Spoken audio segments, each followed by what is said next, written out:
Get your brand on board with our podcast and a sponsorship campaign and get into the earphones of 100,000 plus highly engaged music and comedy fans within our show and across Acast's other famous podcasts. I'll even come up with a creative for you. Get in touch via producerpaul.co.uk and we'll have a chat about how it works. A funny taste in music with Andrew Bird. Hello, this is not Josh Widdicombe, it's not Rob Beckett. They've got their own podcasts. I'm sure you listen to it. It's a good job they've got podcasts because they're not on telly enough, are they? Anyway, this is Funny Taste in Music, Andrew Bird, and today it's Seann Walsh. He is one of my favourite comedians, like proper observational comedy. Sometimes it's looked down upon, observational comedy, and I don't know why. He is one of the very best at it, I think, Seann. And not only that, it's not all fluffy. He's got a bit of anger with it, which I like. He's a brilliant comedian, Seann, and I like chatting with him. I've only gigged with him a few times, but whenever I bump into him, always like chatting with him. And he looks like he should be in a band. I'm going to tell him that. I think he'll be all right with that. He looks like he should be in a band, so I'm assuming he likes music. I'm basing it all on that, really. So, please donate to the Patreon page if you'd like to sponsor this podcast and pay money. Then I'm not going to stop you. I'm not here to get in your way of doing that. What's the date? It's July, so it's coming home. Slip that in. It's coming home. And there's some adverts coming up. Now, the other thing is I'm going on tour in October, November. Pop on the old website, andrewbirdcomedian.com. Have a look at the tickets if you fancy that. So here we go. We're going to talk to Seann. Looking forward to this. Do you want some adverts? Come on then. Have these. A funny taste in music. The interview next.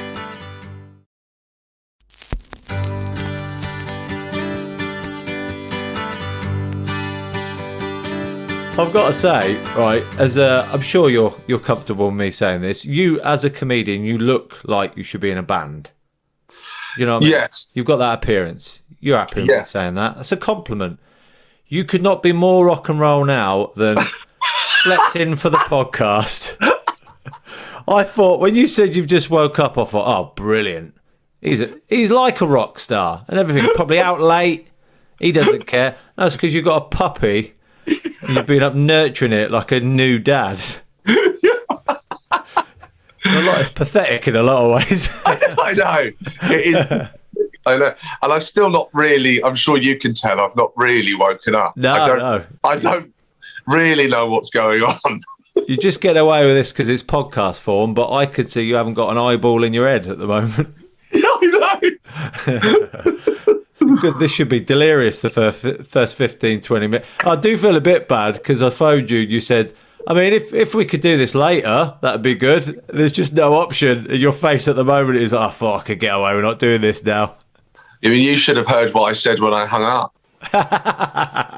Brilliant. Proper motherfucker.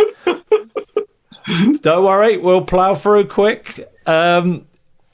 Yeah, it's just a short chat about music. So you do though. That is a compliment. You look like you should be in a band.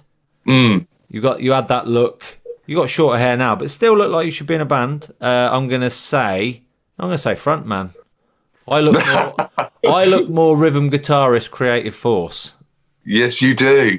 But not in a good looking way. And he's a good guitarist. He's got to be in the band. That's why.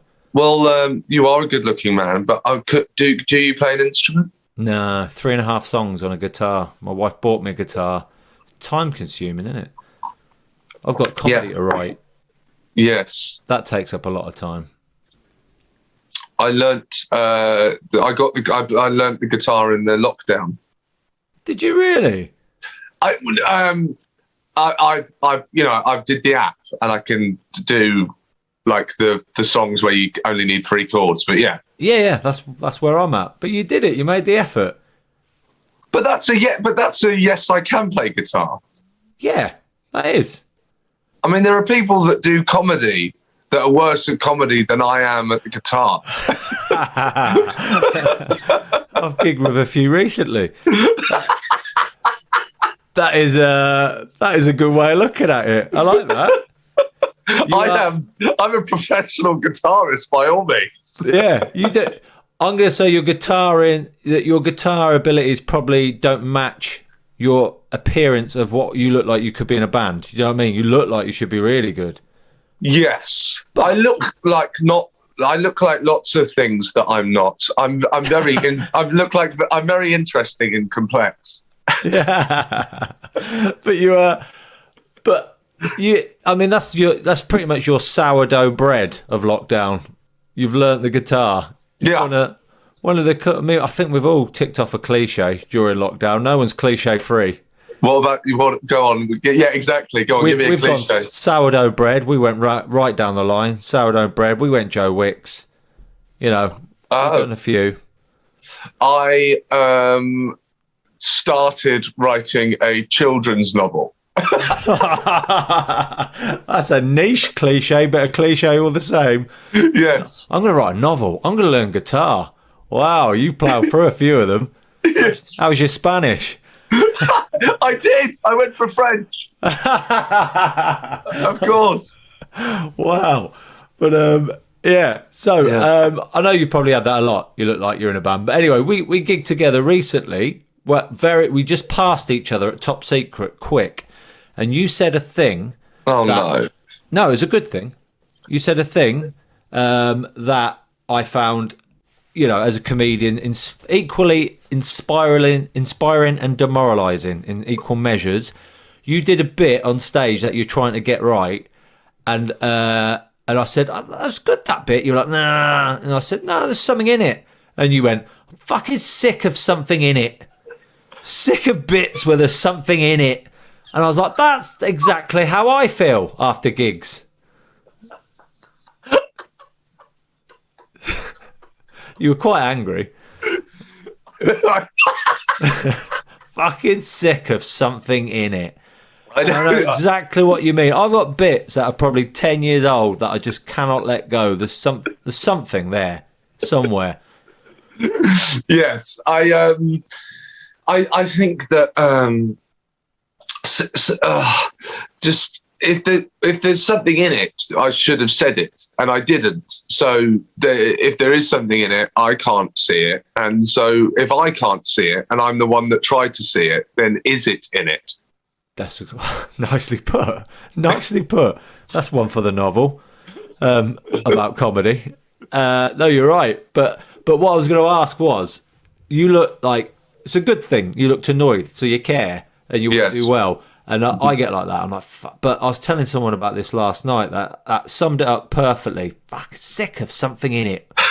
But then the other end of that, do you have that? I know you have this at Top Secret or new material nights generally, where you do a new bit, gets a big laugh, maybe a bit of applause, and you think, fuck, that's a new banker. That I'll probably close on that. Never works again.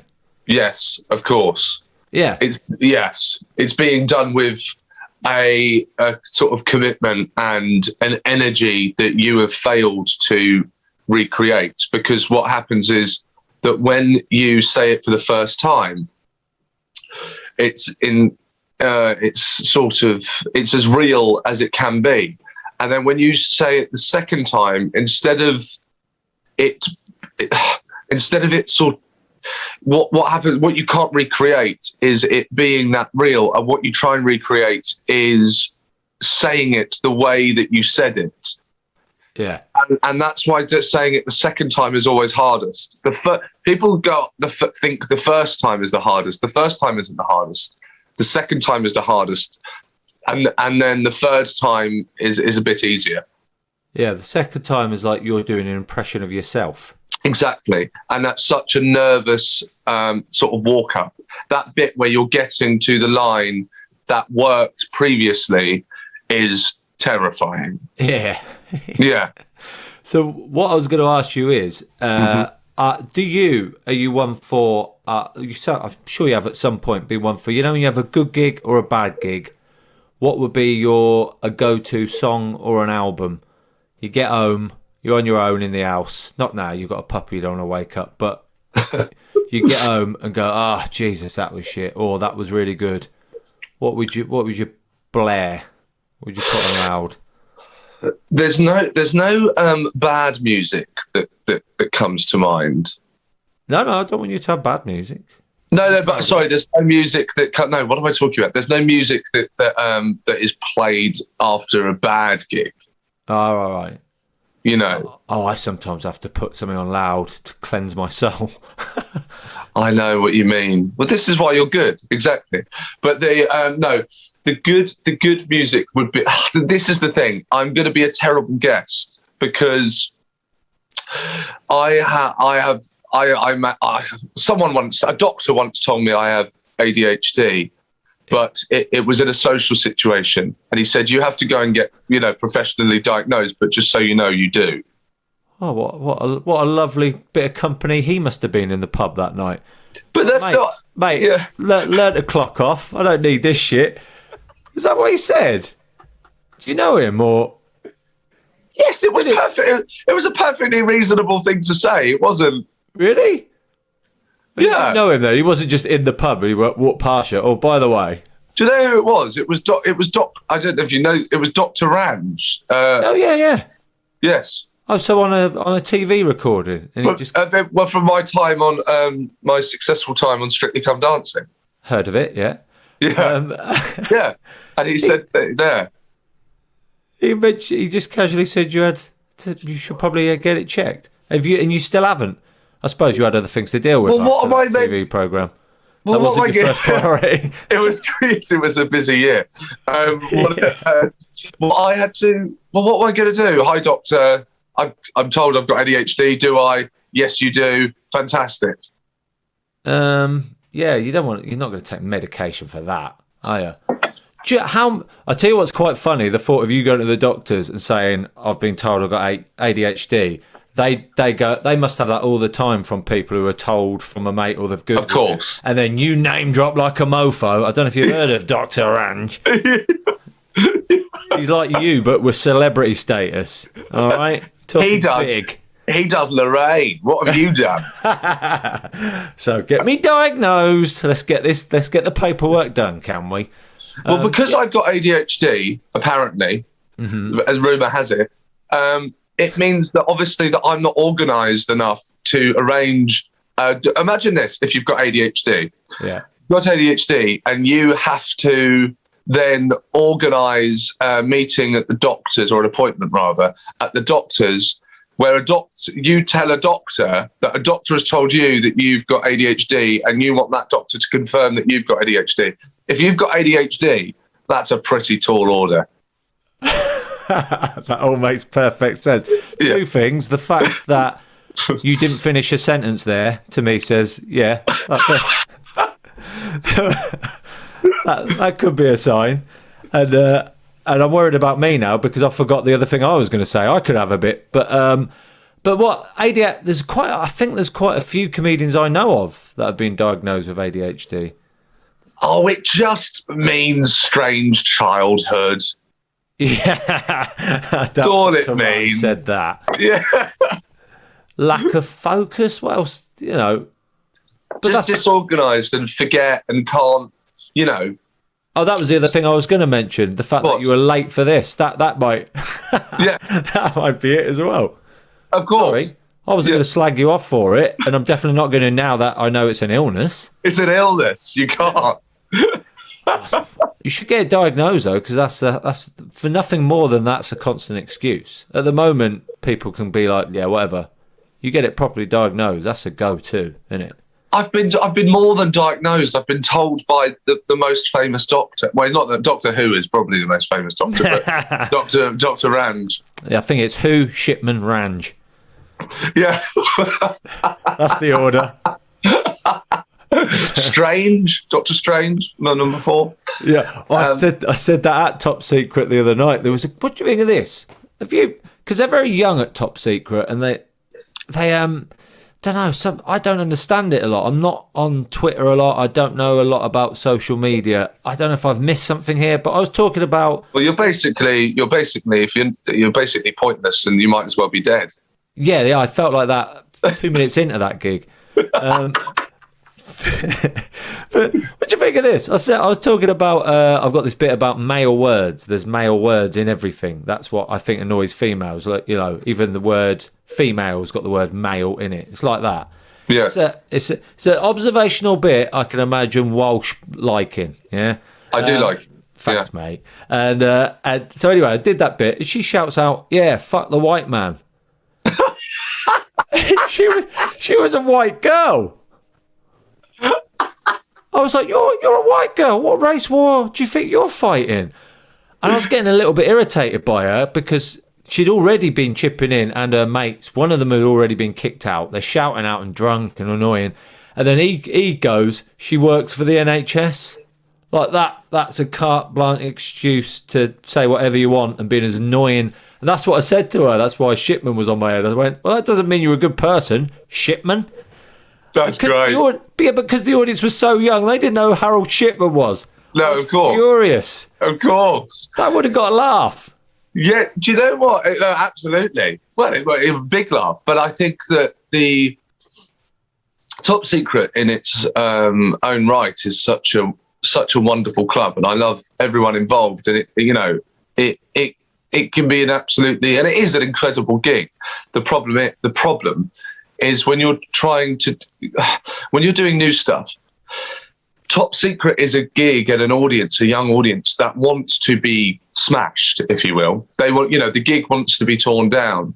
And when you're doing new stuff, you're not necessarily, sort of strangely, you're not necessarily there to smash the gig. You're there to say some things out loud and grope around in the dark.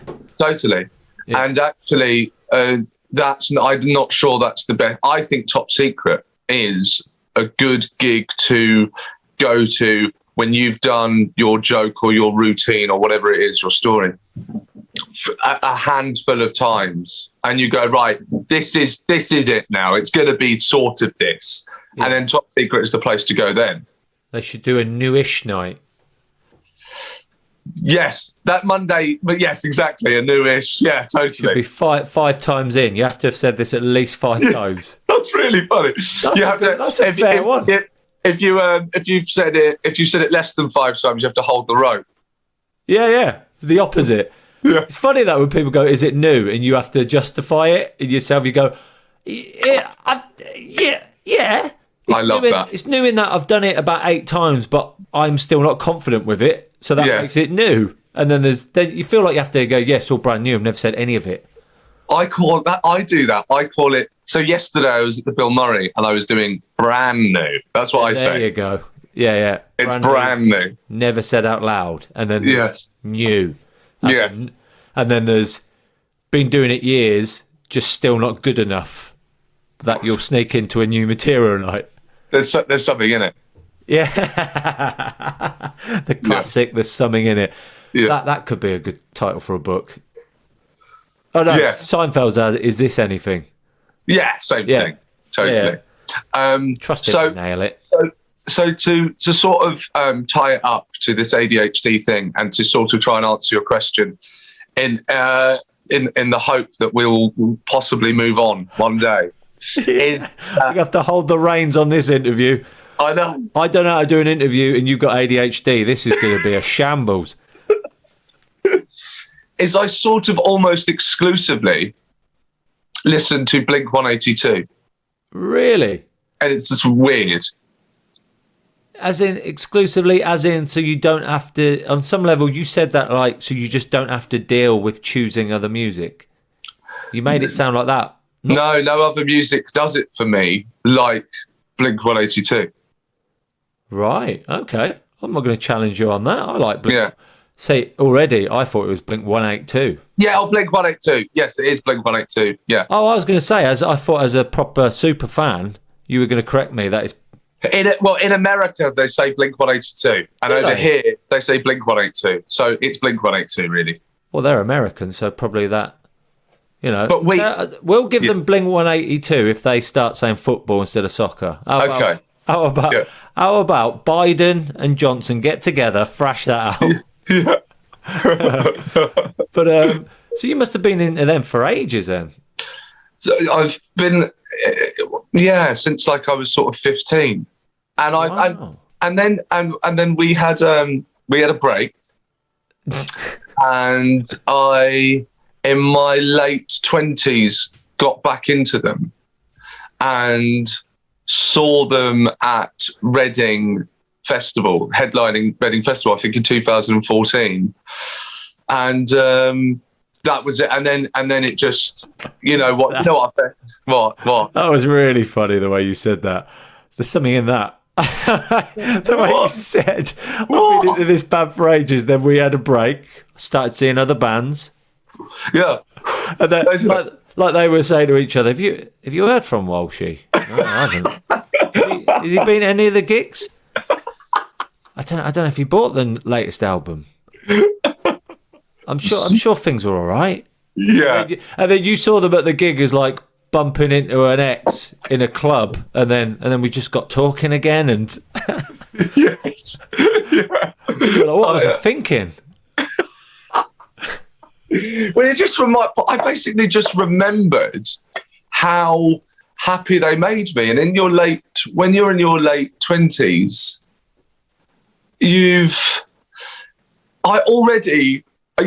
I'm sort of like, people that know me joke, I'm like an old man. I'm just like the classic, I'm just a grumpy old man.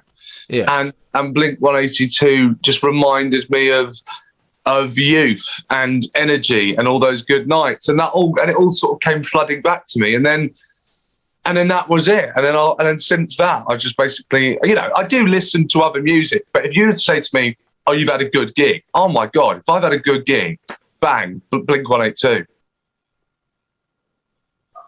Right, nice. Oh, I like that. It is weird that we've all got, because that's when people say, well, that's what is annoying in a way, when people try and say one band is better than another band.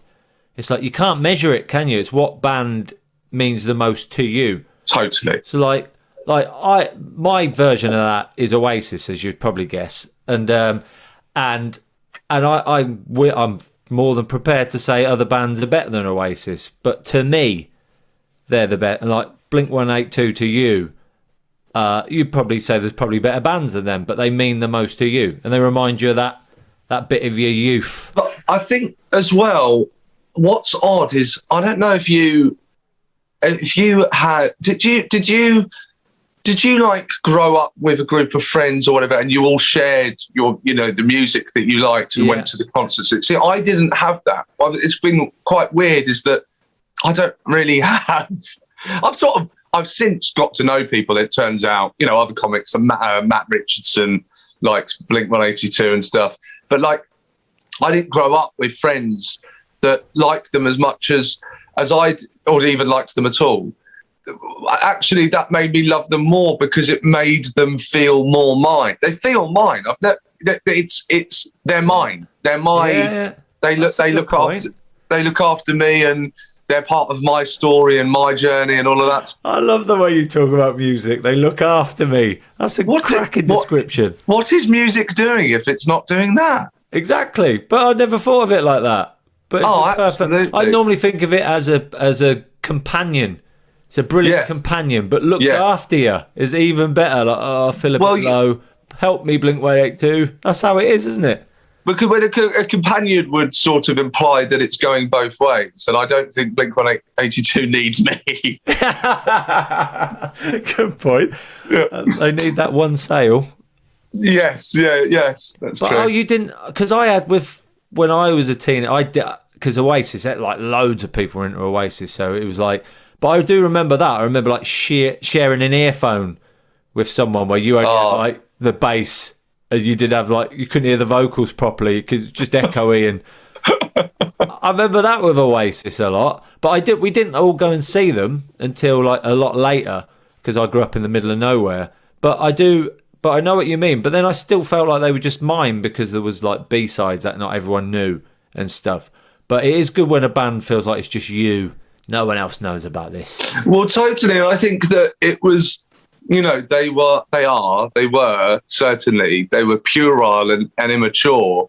And I felt like they were, because they've been going since like 1994, and it was all sort of dick jokes, and strangely, by the way, it's not my sort of sense of humour at all. But there was something that I felt that, because it was so puerile, and immature and irritating to anyone that would understandably like hate that sort of thing.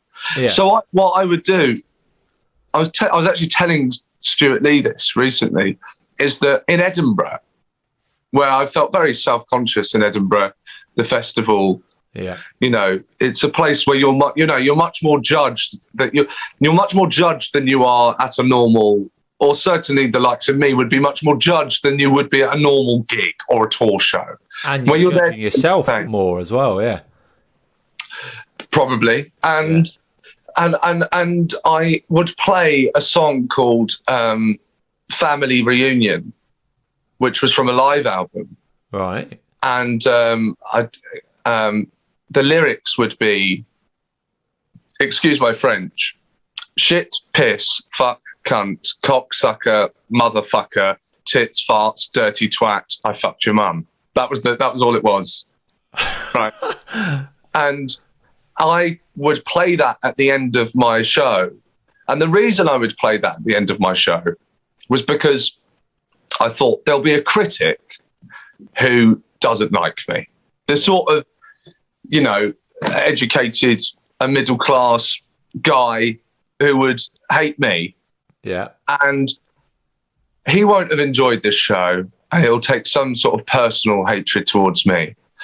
And when the show ends, he'll think, thank God that's over. I hated that man. And he'll be relieved, and he'll think he'll be past the worst part of his day. Yeah. No, you won't, mate. Because you're about to listen to a song by Blink-182 that goes shit, piss, fuck, cunt, cocksucker, motherfucker, tit, fart, dirty twat. I fucked your mom.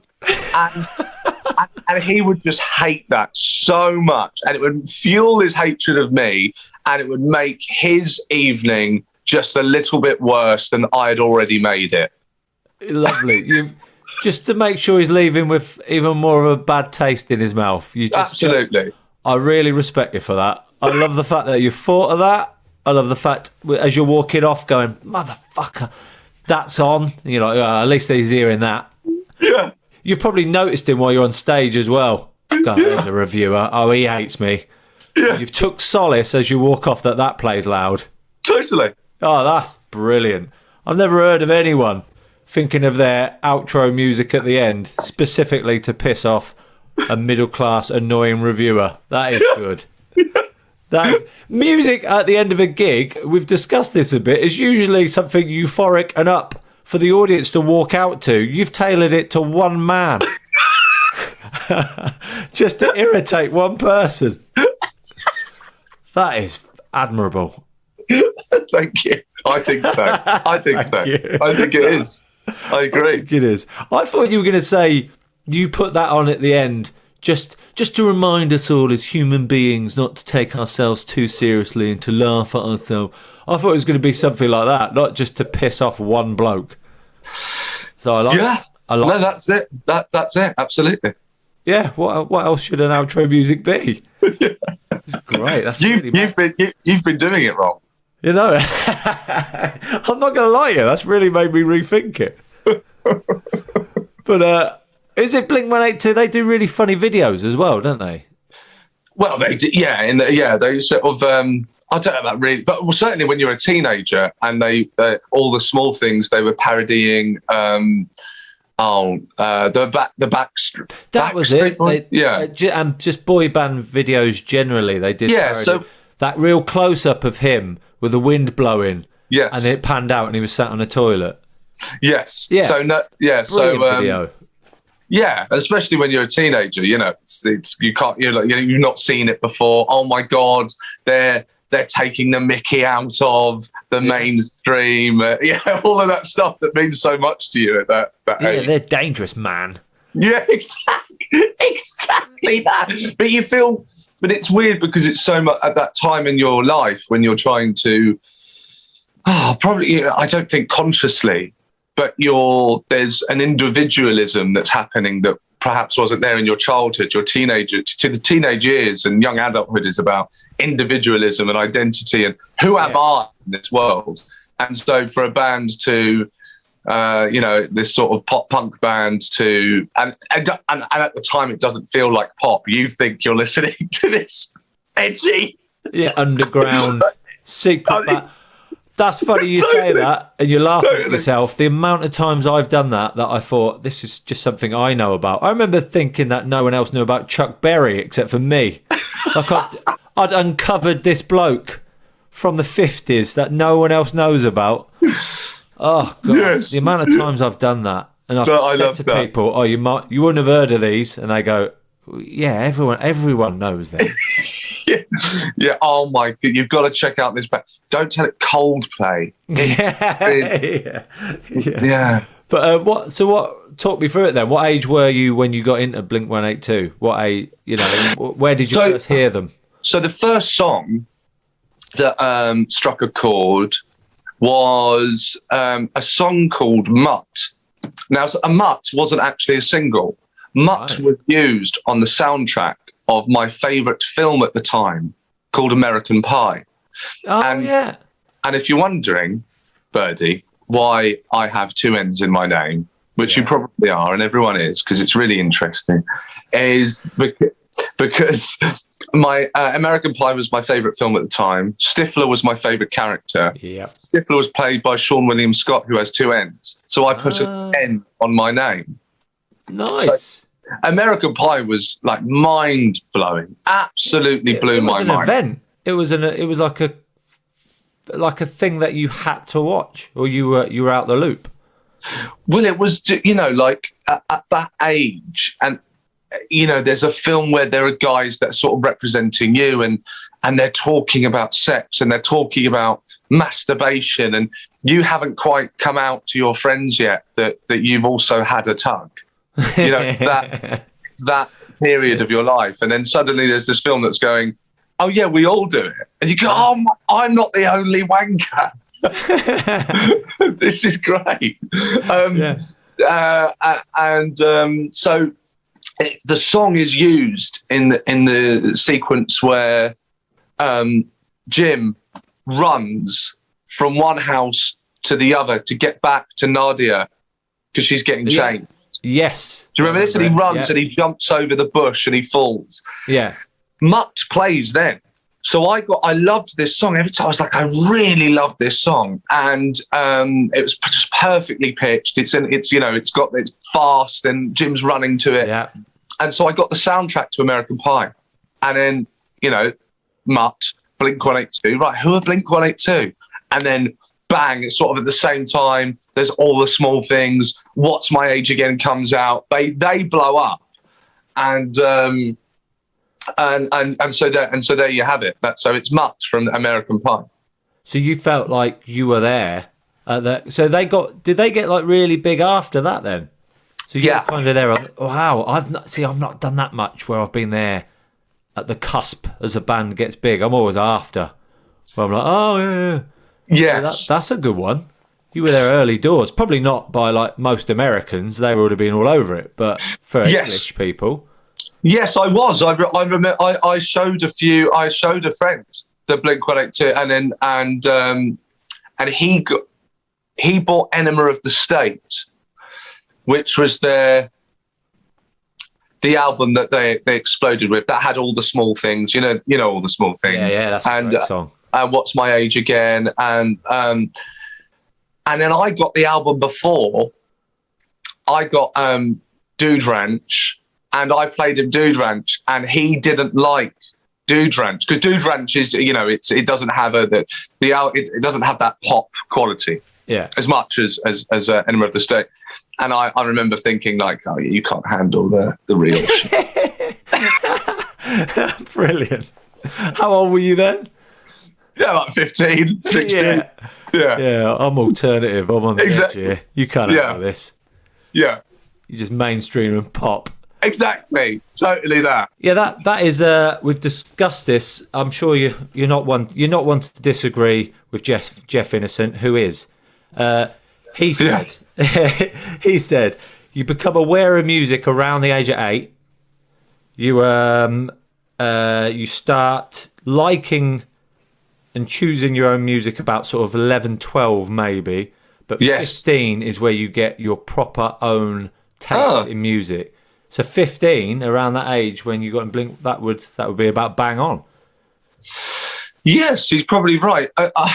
Before Blink-182, I was into Limp Bizkit. Oh no, I've terrible taste in music. No. I won't have it said. Okay. But hang on, I'm going to guess. Hopefully, I'm going to guess a band you like in a minute, and I'm hoping I'm going to be right. But hang on, Limp Bizkit. That sound. They're not similar to Blink-182, but they've got that. They've got that funny videos. Don't take yourself too seriously. Bit rude. Kids like them. Well, they would have been on the same. They were on Kerrang. I was big into Kerrang. Yeah, I like Kerrang. And MTV2. Yeah. So MTV1, man. That's the same. It's got to be MTV2. Underground. Yeah, it's funny how at that age though you did think your alternative underground against the system. It's just one channel out, mate. I was the same. That's only just dawned on me. It's the same. They're the same owners of this commercial TV channel. Yes, totally. But my first favourite band was, and that was the end of primary school, right at the end of primary school and the beginning of secondary school. So like Jeff was saying, 11, 12 was Spice Girls. Fair enough. I remember. And my friend, my best friend, who's still my best friend, Gabs. He was listening to Blur and like Oasis and all the cool, and You were listening to Spice Girls? All over Spice Girls. The Spice Girls had merchandise, and instead of a sticker book, they had a photo album. And you bought it, and it was like a real photo album, and you had to collect the photos and put the photos in the photo album. And I was such a massive fan that I completed the photo album twice. Now, I know from doing TV warm-up, I can guess that you've definitely been on a panel show with a Spice Girl. I've been on a show with a Spice Girl, yeah. Yeah, and all the time she's talking, you're staring at her thinking, I completed the photo album with you in twice. Yeah. That's a weird moment. I know. It was with Mel B. Yeah. That I was on the show, and I didn't say anything. No, you don't want to say that. I was with Rod Gilbert on this show, and I was pretty starstruck. I remember going like, I'm just a bit, taken back. There's Mel B's there, and he was definitely. I've not seen Rod in a long time, and I don't know Rod too well, but I will put it out there that he was lying, some sort of weird lie, where he was making out that he didn't know who Mel B was. Come on, no. No, you have to know Mel B, but then. You have to. I would say Rod's probably been diagnosed with the same illness as you. And, yes. And was probably thinking of something else as you said it. Yes. And he was probably answering a question you asked him 4 hours ago, I guess. Yeah. But, that's weird. But at that age, it's funny that Spice Girls. It's good that you admitted that, because not everyone would admit that. But at that age, now I heard a song of the Spice Girls just the other day on the radio, and I clearly remember thinking, they're so catchy. I could see why at a young age you would love this. They're so catchy, the Spice Girls songs. Oh, I still if Spice Girls was to come on, I would love it. They're great. Spice Girls are great. Hey, you got to like the Spice. I wouldn't admit it when I was younger. I'll admit now their songs are catchy pop. Can't get around it. Yeah, I was much more comfortable with myself than you were. Yeah, clearly. No, I was putting up this pretense. Yeah. I'm into Nirvana and the alternative, man. Yes. Yeah. Just mainstream. They're ruining rock and roll, man. Yes. Yeah. I'm MTV2 till I die. But it's quite funny though, because you're about 5 or 6 years younger, I think. I'm 35. I don't know what you're exactly 5 years younger. So yeah, Oasis wouldn't at that age. They would have been sort of on the way. Sort of that Britpop would be near the end, I suppose, by then. And Spice Girls, but you're still into them. Well, no, Spice Girls was 96 and only lasted for like a couple of years. Primary school at the start, at the end of primary school. Oh, okay, sorry. So everyone's into Oasis and Blur, but you were Spice Girls. I was. But that's weird. Because the reason that's weird, you kind of went from Spice Girls not long after to Blink-182. Yeah, that's quite a leap, isn't it? There's some, yeah. Well, I suppose Blink-182 are really quite poppy. Some of it's poppy. Yes. Yeah, so I could see that. There's definitely a, I'm sure, some sort of connection. I mean, like, I like catchy melody, and what Blink-182 does is catchy melody, and what Spice Girls were doing was catchy melody. You know, if you can't sort of sing along to it, I'll tell you something. God, I've got a couple of close friends, and a few friends that are in bands and are really, really, really good musicians, right? Yeah. Musicians have the worst taste in music. They are the worst people to be in the company of when music is involved, because I'm not a musician, so all I want is something to sing along to and to make me forget that I'm stuck in King's Cross and rush hour, whatever it is. But take you out of life, yeah. Take you out. I didn't want to go there, but basically help you forget that you're alive. Yeah. Right. And but they listen to this. It's just noise, but they can hear. They can hear that it's not noise. They can hear all the stuff that I can't pick up. All my brain can handle is all the small things, true care, true breed. Like, that's all I can deal with. They're listening to jazz. Like, I don't know what's going on here. Yeah. Who are you? Like, I can't believe that I listened to it, and it's like I can't believe anyone likes that. It's like, it would be like, for me, it's like watching someone eat dog shit and saying this is delicious. Right. That's a fair description. It can't be. It stinks. Yeah, I what you said a minute ago then is quite often, it's funny, isn't it, how you use I like catchy songs and melody that I can sing along to and enjoy to justify liking music. It's a weird thing that you have to. I like things that make me feel good and that I like. You shouldn't have to use that to justify liking a song. I know. I mean, this is a podcast about music, and people come on, like Jake Lambert last week, almost apologising, and I had to go, mate, I'm not doing this to claim I know loads. This isn't going to be me going on about jazz and stuff. Like, yes, I know everything. I'm just a general fan of music and interested in what other people... But it's funny how I do that still. I'm like, well, I like the tune. Why should that be? Yeah, I know. Why should that be an explanation for liking a song? I always tell people, if someone says, what do you listen to? The first thing I say is, I have terrible taste in music, just to put it out there. Yeah. Before I'm attacked. Yeah. You're not the first person to do that on this. No, that's normally the intro. Yes. But I don't know why. And then they go and then they start. I mean, someone got quite annoyed with John Richardson saying he's got terrible taste in music, and then he mentioned loads of really cool alternative bands. But then he did. You'll like this. He did mention that his daughter will have on this annoying kids tune in the car that she'll play 9 times, and then she'll fall asleep and he'll put it on again for himself. Which very much sums him up. Yes. It's weird that it's a weird thing, and I'm guilty of it. I do it sometimes. Like, I'm like, oh my god. I mean, you've got to love Elbow and blah blah, and I try and be more highbrow than I am. Yes.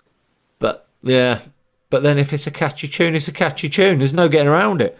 So I think Oasis and Blink-182, I think they have a very similar. This isn't a new thought. I've thought this in the past. Yeah. Their music, they do a very similar thing. Most of the songs are very simple, very catchy, and they have very catchy melody. But what Oasis and Blink-182 both do is they extend the vowels of the lines. Yeah. And that's the thing that's really addictive. And I think Blink-182 could cover pretty much every Oasis song, and it would sound great. It would sound like a Blink-182 song.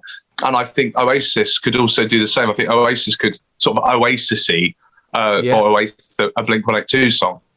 Look out for it next time you hear Blink-182. Imagine it as an Oasis song. It sort of works. That's a good thing to do. I'll give that a go. Do you know what? I think there might have been one of them. Do you know sometimes they play a tune and then it cuts from one song to another? A mashup. Come on, mate. Come on. That's the word I could have used. You're not on. You're clearly not on Twitter. It's a mashup, mate. Not enough. Not enough. But he'll have a load of famous songs in a row, and they can just seamlessly go one into another because there's the same chords or the same melody. Yes. And I think there might have been one that was Oasis, then it was Travis, Blink-182, Green Day. I think it might have been Blink-182. But yeah, I can imagine that. That would make sense. But that is a good description. I like it when people describe music as addictive, because it is, isn't it? Yes. And I think I don't know if it is as much now. Do you remember when you couldn't get it on Spotify and all that, and it was just on MTV2, and you had to wait for that cycle? If they've played it now, that means it ain't going to be on for about another 45 minutes. You go away and come back. Well, the worst is when you would turn over to the channel and the name of the band, you know what I'm saying, the name of the band and the song would be on the screen and you think, I've just got it, but it was the end of the song. I remember that. Yeah. I bet. Yeah, you're like, no. So that means I've got at least another hour before that's on. Precisely. But you only had a bit in your head that stuck in it. That's good. I didn't realise that where they extend the vowels. That is. Well, Oasis do that, don't they? Yeah. Liam does that with like all of the lines. The sort of shine. Yeah, and so right, shine, and then you take Tom DeLonge, shine. Yeah, yeah. That's a good description. So, but what did your because you grew up in London? No, you were born in London. Well, yeah, I sort of grew up in I was bred in Brighton, 11 onwards. See, Brighton's one I like describing them places as, I'd say, East London, Liverpool, Manchester, Brighton, the kind of place where you would regularly see a man walk down the street with a guitar and a guitar case. Oh, God, yeah. Like he's on the way to rehearse or he's on the way to record. And a unicycle. No, that's just Brighton. That's just Brighton. Yeah. But his guitar one-handed on a unicycle. Yeah. And a monocle. Yeah, that's Gardner Street. Upper. I got off at Brighton the other day. I was doing a show and I turned into the lanes and there was a man with a waxed moustache that went out, past the side of his face and had a monocle and was smoking a pipe. Oh, it's the big three, isn't it? He's gone legend. He's gone the big three. Yeah. Wow. God. Yeah. He's probably, he probably just works in Costa. He's in a chain. It's not even independent coffee. I saw the opposite of that in many ways. I was in Bristol the other day and I loved it. I saw a man with a bike. He had a bike. He was quite a scruffy looking man. It was quite a normal bike. It wasn't like a cool bike or anything like that. And he was pouring a can of Stella into his bike bottle. You know, the bottle that you put on the frame. That's so funny. A can of Stella. That'll taste awful in plastic. That's fantastic. So he's riding along, drinking like he's in the Tour de France. And it's Stella. What a man. I wanted to follow him. You must have been like that when you saw the man with the tash, monocle, the big three. What was it? Tash, monocle and... smoking a pipe. Smoking a pipe, the big three. Yes. I bet you thought, I've got to get to a gig, but I want to know a day of his life. I need to follow this man. I'm just happy to be home. Brighton is it's like Glastonbury without tents. It's buildings instead of tents. Nice. It's sort of like it's just Glastonbury. It's great. It really, like, I think Mickey Flanagan, he had that great line, didn't he? As you walk down the hill in Brighton, that voice in your brain goes, I might go part-time.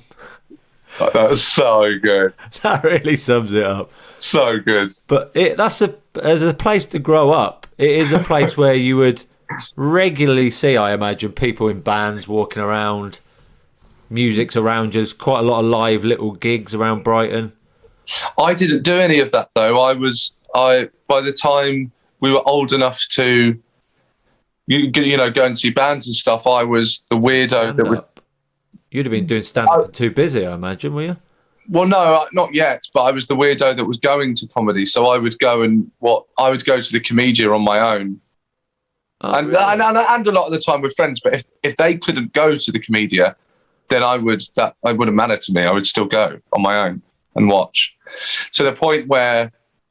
I love this, that I would turn up and the bouncers recognised me as the weird kid that would come on his own to watch the comedy and just let me in. Ah, how old were you then? About 18? 18, yeah. Ah, you go to comedy on your own and the bouncers go on, in you go. Yeah, it's that weird lovely kid. I was that in Edinburgh. I went to Edinburgh on my own at 18 and just went around watching shows.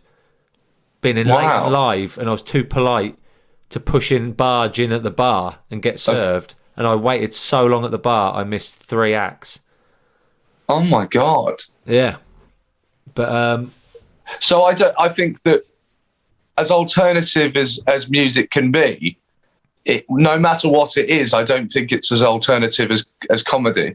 I think comedy is for the real misfits. It's the people that can't even go to see, that don't even feel comfortable at the alternative music gig. That's a big statement, and I like it, and you're standing by it. Comedy is for people that can't even be in a weird band. Totally. Yeah, musicians think they're weird. Yeah, but mate, you can still be around other musicians. We can't even do that. We have to be on our own. Absolutely think that. And I stand by that. And I think that I like it. Well, look at that. If you even, the audience, the audience members that you perhaps sometimes, certainly in your earlier days when the gigs are smaller, and there are people that recurring audience members. Yeah. That. I don't know how to make this not offensive, but I mean it with love, and I mean it in a nice way, because I feel like them. It's just I'm doing it, but they're not the coolest people. No, what you mean in a gig, stand up? So the comedy, the people that the sort of comedy, the people that keep coming back to comedy because they love comedy. Coolest. They're not the coolest people. No. That's meant with love. Yes, that's meant with love. And you were one of them. I was one of them. Totally. Absolutely. I think it's quite weird. Yeah. And it's weird because I look like I'm in a band. I understand that, but it's so weird. You don't look how you. I don't know about you, but I certainly don't. I think there's a lot of. This is going to turn into a therapy session now. Yeah. I feel like there's a lot of misconceptions about. I'm not, and it's one of the things that I find difficult with stand-up is trying to explain to an audience that I'm not really what I look like. I know I look shambolic and stuff, but it comes with so much doing comedy. You're here because of so many insecurities and so many, you're frightened, and it's sort of the only way to deal with talking to people is actually to get rid of the other person that might be in the conversation and go, the only way I can really probably have this conversation is if I just say it into a microphone to loads of people that can't say anything back. Well, this is supposed to be a podcast about music, but you've just perfectly summarised stand-up. That'll do. Do you know what I was thinking you put it nicer, but I was thinking that's why it's so upsetting and depressing for comedians when you do a really hard gig that is full of proper mainstream people that don't normally go to comedy. Comedians look like they're being arseholes and that by being annoyed about those gigs. But it's mainly because this is what I didn't feel a part of, and now I've got to stand and talk to them. You know, where it looks like an all-bar one with a microphone. It's just groups of like geezers and lads and like big bunches of women, and they're all people that feel comfortable around each other and comfortable to talk out loud in a room and ruin a show. And you're like, this is why I did stand up, to not be around this. Well, I feel I get that. I do get that. I know what you're talking about. I get it more with... I did Balham the other day. I love Banana, and I love everyone involved in Banana. It's fantastic. And I had a great gig with Kerry, Marks there, and a wonderful time. We had to go back the next week. The gigs were a bit disjointed because of the football. And the audience, there was a table in the front row, and the guy just looked...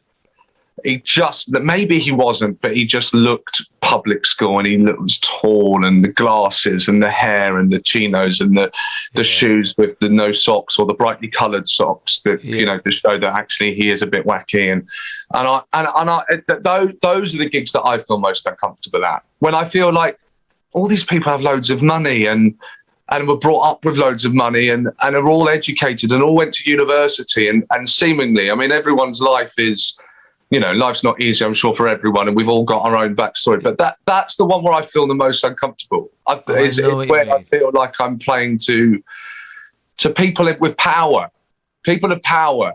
I feel I don't do corporates. I can't do corporates, and I don't do corporates because I can't be in a situation with people that sort of just earn loads of money and like I sort of had fantastic lives compared to my upbringing. I can't talk to you. I can't. Yeah. I just can't. I just feel like I've got absolutely nothing in common with you, and you're making me incredibly uncomfortable.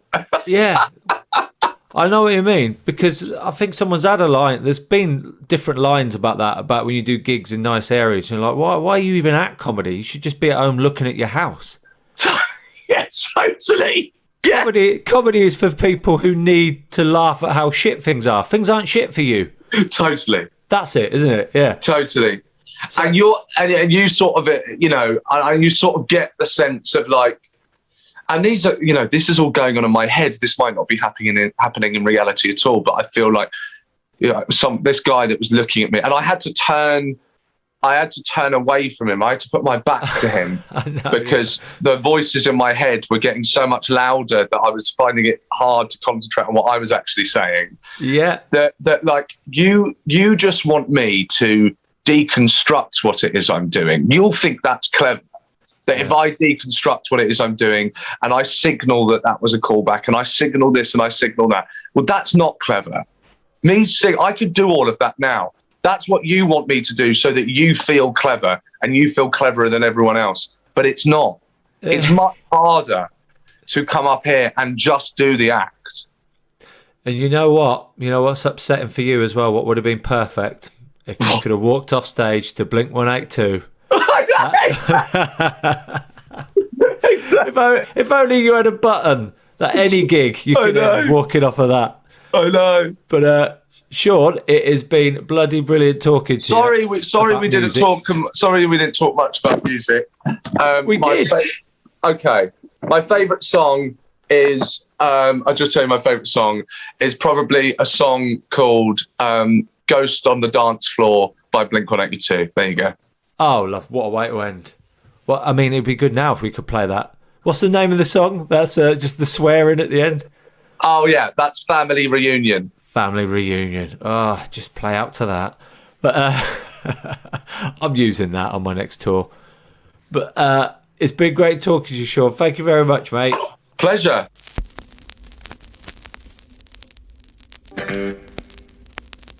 A podcast from producer Paul.co.uk.